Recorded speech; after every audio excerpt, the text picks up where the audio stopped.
go get them again. Welcome back to another unboxing first impression video on my channel. Today we are delving into the house of Christian Dior and their Privé line. This one is called Eden-roc, one that I've never smelt before. We don't need to unbox it, no box, but I am going to be decanting this for the decant site.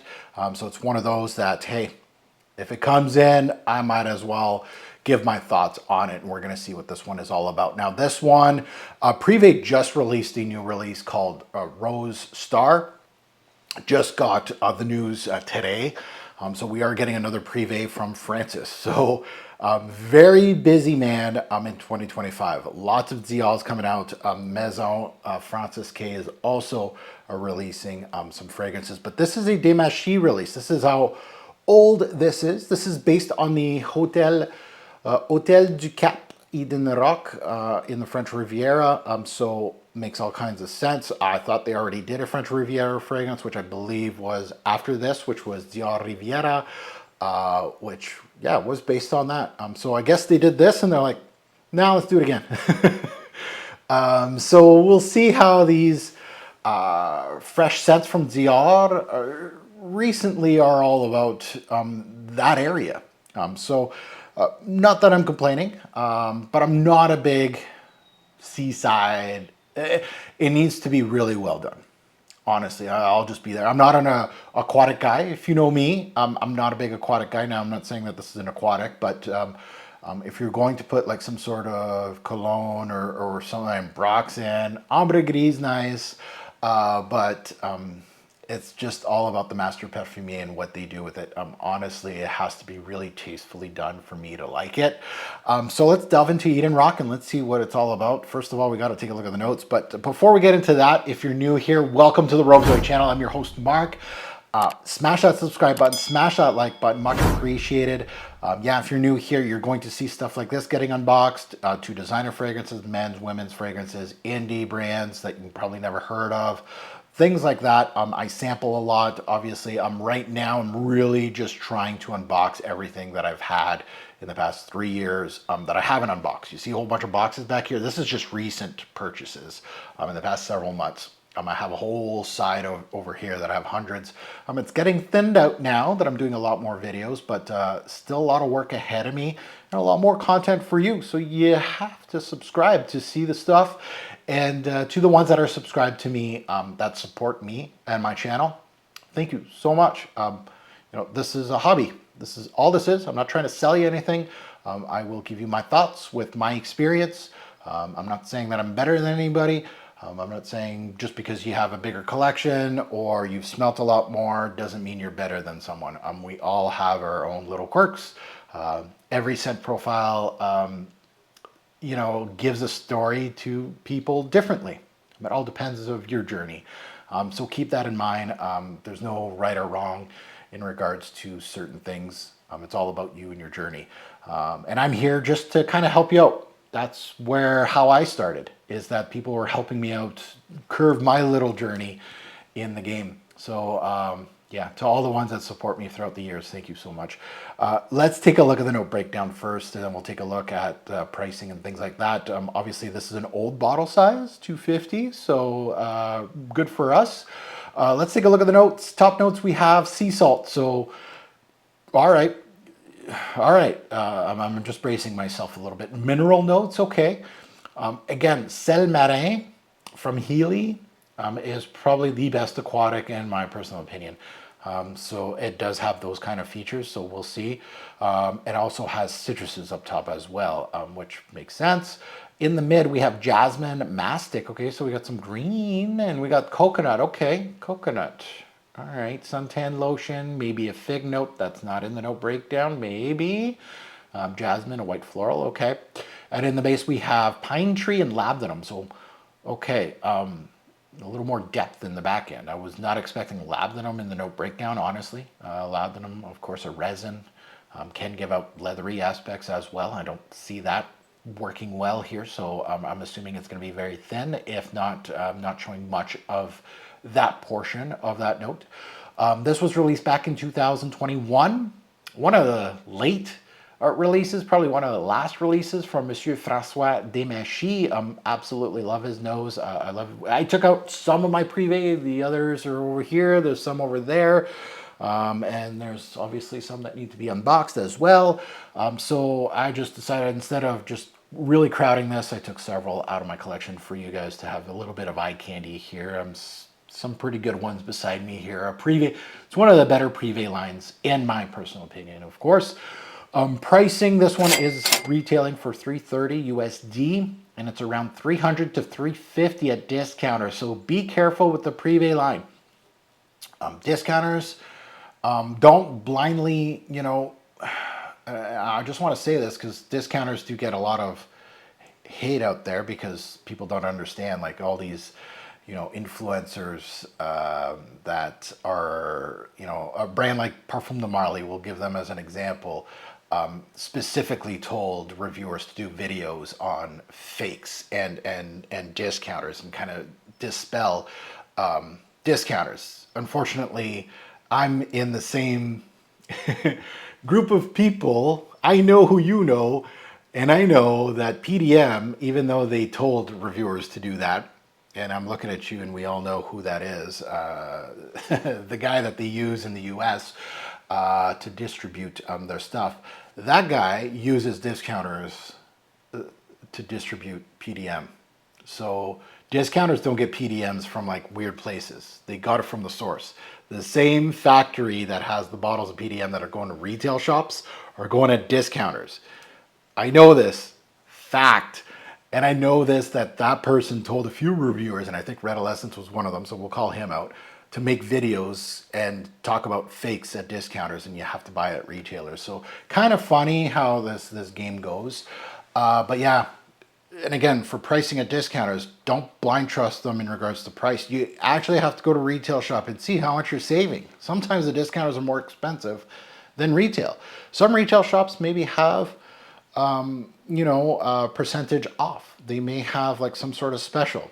So keep that in mind. You know, you may find it cheaper at a retailer, which a retailer may give you a whole bunch of samples, things like that. So keep that in mind. And I'm not talking about Dior boutiques, but I'm talking about like big shops may have some sort of promos going on. So keep that in mind. Okay, so eden-roc, let's delve into it. We're going to put on strip first, and then we'll put it on skin. It's going to be my scent of the day. Let's see what I get out of this thing. Atomizers, so just flawless atomizers. These Privé atomizers for their line. Oh, definitely a summer scent, giving me watery vibes. Yes,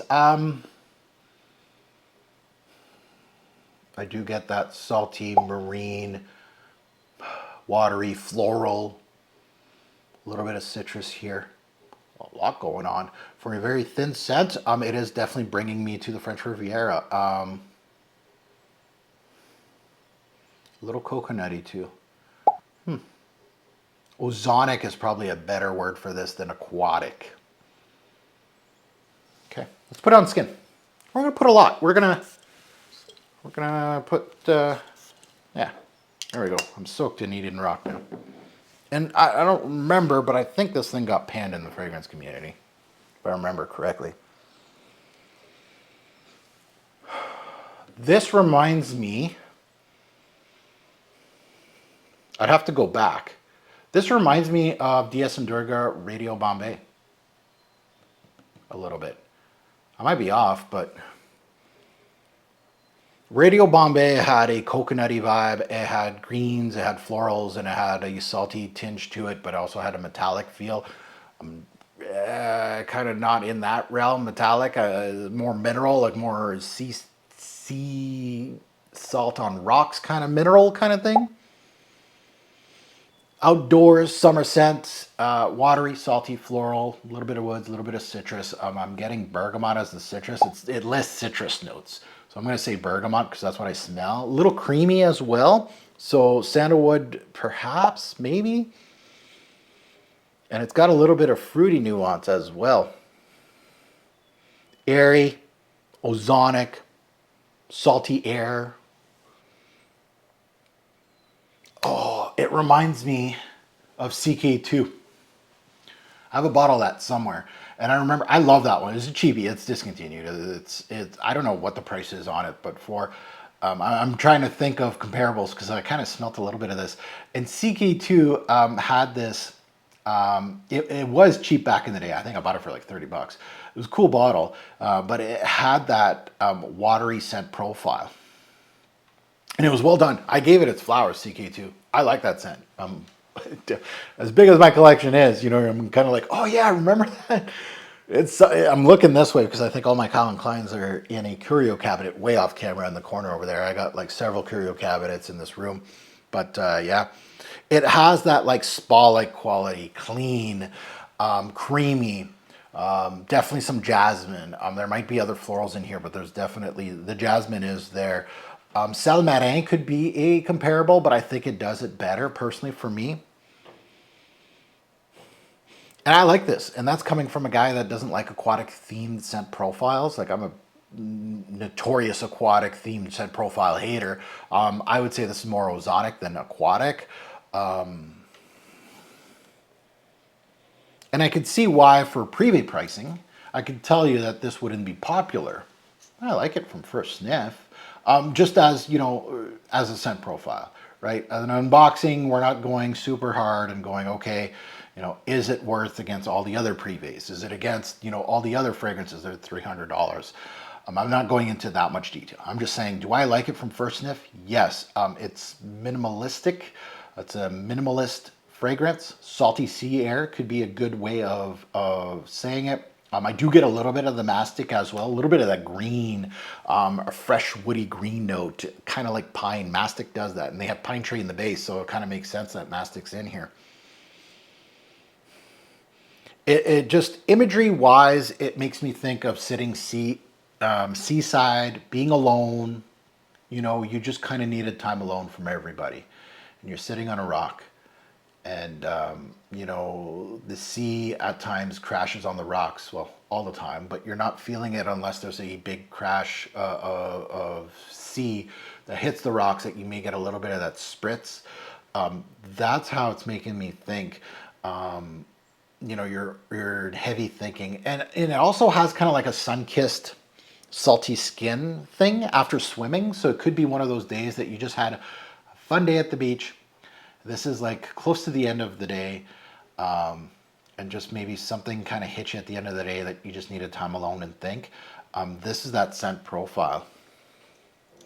Now, it's one of those that if you look at the Dior Privé lineup, like you're just looking at this roster here, just right here, just these, and you're balking, right? You're just like, oh my God, I'll never buy eden-roc versus what? Ambre Nuit, meets Oud Ispahan, Leather Oud, Vetiver, Bois d'Argent. You kind of get, pun intended, you get lost in the sea of scents in the Privé lineup where a lot of others would be worthy of your wallet or your purse strings. I could see that, and I could see why it gets that kind of hate.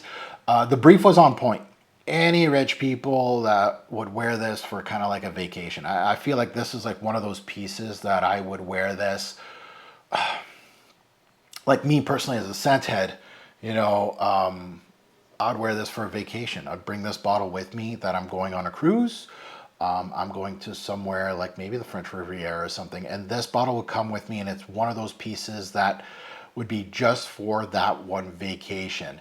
And what I would do after the vacation, it's going to be one of those pieces that's just going to remind me of that vacation after, and after I wear it, it'll be just like, oh, I remember that trip. This is one of those specific pieces that I do that sometimes. You just buy a piece for a vacation, and it's going to be your signature for that vacation instead of bringing several bottles or several samples, things like that. And then after the fact, these fragrances have like a special piece for you. That's what eden-roc reminds me of. So well built. And for a guy that doesn't like these kind of scent profiles, this is going to get an okay score for me. I'm not going to score it today as an unboxing, but yeah, I like it. I would like I'll just give you like a little piece that I would not buy this full retail personally for me. At that price, it's what, $330 USD, so it'll be more like 400 for me. Absolutely not. But I would gladly take a partial of this, like somebody has 50% of their bottle, even like a one, one of these little guys, 50% partial, and then I could get it for 180, 150, something like that. That would be perfect. That's like the sweet spot of this one. I don't think I'd be going 350, 400. There's too many great scents at that price point that this is one of those that you're gonna have to get like as a throw-in on a bigger purchase or something like that. Full retail, not for me, but well done. Now that you heard my take, I'd love to see yours in the comments below. Good, bad, and the ugly, right? This one does get panned more than loved, and I'm kind of in the middle. Like I see some good here. I see a lot. Like it's giving me a lot of imagery to think about. It's not a love. It's not a 10. It's definitely not a 1 or a 2. But it's in the scope of more positive than negative, so it's not going to get a crappy score of a 3 or something like that on my channel. So I can't wait to see what people think about this one. Obviously a Dimeshi release, not a Francis one. And as always, a great report fragrance will make a lasting impression. Choose your scent wisely. Thanks for watching, YouTube. Have a good one.